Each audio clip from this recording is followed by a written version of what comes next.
Online ഫുഡിനെ പറ്റി ചിന്തിക്കുമ്പോൾ തന്നെ ഏറ്റവും ആദ്യം മനസ്സിൽ വരുന്ന പേരുകളിൽ ഒന്നാണ് സൊമാറ്റോ. വളരെ ചുരുങ്ങിയ സമയം കൊണ്ട് ഇന്ത്യൻ വിപണികളിൽ വ്യക്തമായ ആധിപത്യം നേടാൻ സാധിച്ച ചുരുക്കം ബ്രാൻഡുകളിൽ ഒന്നാണിത്. ഓഫറുകൾ കൊണ്ട് ഉപയോക്താക്കളെ ആകർഷിക്കാൻ കമ്പനിക്ക് സാധിച്ചു. ഓഹരി വിപണികളിലും അതിഗംഭീര പ്രകടനം കാഴ്ചവെക്കാൻ ഈ ദീപീന്ദർ ഗോയൽ സ്ഥാപനത്തിന് കഴിഞ്ഞിരുന്നു. എന്നാൽ നിലവിൽ പുറത്തുവന്ന റിപ്പോർട്ടുകൾ അത്ര മികച്ചതല്ല.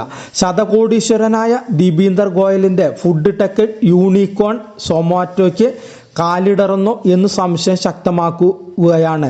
കഴിഞ്ഞ പാദ വരുമാന കണക്കുകൾ തന്നെയാണ് ഇതിന് കാരണം. ഡിസംബർ പാദത്തിൽ കമ്പനി വരുമാനത്തിലും അറ്റാദായത്തിലും വലിയ തിരിച്ചടി നേരിട്ടു. കൃത്യമായി പറഞ്ഞാൽ 3 മാസത്തിനിടെ കമ്പനിയുടെ ഏകീകൃത അറ്റാദായത്തിൽ 57% ഇടിവ് നേരിട്ടു എന്നാണ് റിപ്പോർട്ട്. അടുത്തിടെയാണ് സൊമാറ്റോ ക്വിക്ക് കോമേഴ്സ് പ്ലാറ്റ്ഫോമായ ബ്ലിങ്കിറ്റിനെ സ്വന്തമാക്കിയത്. ഈ സംരംഭം മികച്ച പ്രകടനം നടത്തുമെന്നാണ് വിലയിരുത്തൽ.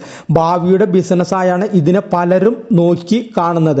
എന്നാൽ ബ്ലിങ്കിന്റെ ഓർഡറുകൾ നിറവേറ്റുന്നതിലൂടെ ആക്രമണാത്മക സ്റ്റോർ വിപുലീകരണം സൊമാറ്റോയുടെ മാർജിനുകളെ ബാധിച്ചെന്നാണ് വിലയിരുത്തൽ.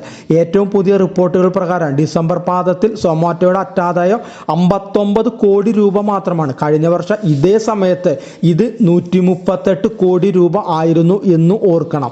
വിപണികളിൽ എതിരാളികളിൽ നിന്ന് നേരിടുന്ന കടുത്ത മത്സരവും അടുത്തിടെ ഉയർന്ന പ്ലാറ്റ്ഫോം സേവന നിരക്കുകളും വരുമാനത്തെ ബാധിച്ചുവെന്നും വിലയിരുത്തലുകളുണ്ട്. സർക്കാർ പിന്തുണയിൽ പ്രവർത്തിക്കുന്ന ONDCയുടെ സ്വീകാര്യത വർദ്ധിക്കുന്നത് സ്വകാര്യ ഫുഡ് ഡെലിവറി ആപ്പുകൾക്ക് വെല്ലുവിളി ഉയർത്തുന്നുണ്ട്. വരുമാന കണക്കുകളിൽ പിന്നിൽ പോയത് ഓഹരി വിപണിയിലും തിരിച്ചടിയായി. സൊമാറ്റോ ഓഹരികൾ ഇന്നലെ ഏകദേശം 4% ഇടിഞ്ഞു. സൊമാറ്റോ ഓഹരികളുടെ പതനം സ്ഥാപകൻ ഗോയലിന്റെ ആസ്തിയിലും പ്രതിഫലിച്ചെന്നാണ് റിപ്പോർട്ട്. അദ്ദേഹത്തിന്റെ തത്സമയ ആസ്തിയിൽ ഇന്നലെ മാത്രം $50 മില്യൺ കുറവ് രേഖപ്പെടുത്തി. ജനുവരി 20 പ്രകാരം അദ്ദേഹത്തിന്റെ ആസ്തി $1.5 ബില്യൺ ആണ്. അതേസമയം ചില പോസിറ്റീവ് കാര്യങ്ങളും കണ്ടില്ലെന്ന് നടിക്കാൻ കഴിയില്ല.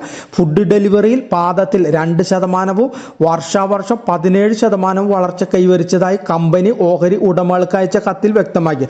കമ്പനിയുടെ പ്രവർത്തനങ്ങളിൽ നിന്നുള്ള ഏകീകൃത വരുമാനം 5405 കോടി രൂപയാണ്. മുൻ സാമ്പത്തിക വർഷം ഡിസംബർ പാദത്തിൽ ഇത് 3288 കോടി രൂപയായിരുന്നു. അതേസമയം മൊത്തം ചെലവും കുതിച്ചു. 2023-24 പാദത്തിൽ ചെലവ് 3353 കോടിയായിരുന്നു. ഇത്തവണ അത് 5533 കോടി രൂപയായി ഉയർന്നു.